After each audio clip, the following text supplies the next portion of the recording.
तो अब हम धर्मेंद्र प्रधान का इस्तीफा नहीं मांगेंगे, इस नरेंद्र मोदी नाम के तानाशाह का इस्तीफा मांगेंगे। सिर्फ यही नहीं, जो खुद प्रधानमंत्री आवास योजना से मिले हुए घर में रह रहे हैं, जिनके माँ बाप का इलाज आयुष्मान कार्ड पर चल रहा है और जो मुफ्त की योजना से मिले राशन पर पल रहे हैं, वो भी आज नरेंद्र मोदी का इस्तीफा मांग रहे हैं।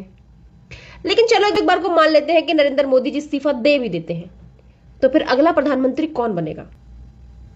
किसी दूसरी पार्टी से तो बनने से रहा, क्योंकि नरेंद्र मोदी के इस्तीफा दे देने से सरकार तो गिरेगी नहीं, क्योंकि लोकसभा में बीजेपी के पास बहुमत है।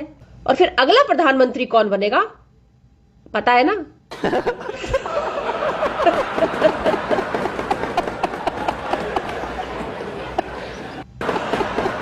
बेटा, अगर ये प्रधानमंत्री बनकर आ गया ना, तो जंतर मंतर तो क्या, अपने मोहल्ले में भी नजर नहीं आओगे। सबको उल्टा कर करके मिर्ची के छोके लगा देगा। अभी तो फिलहाल दुआ करो कि ये प्रधानमंत्री न बन जाए। जय हिंद।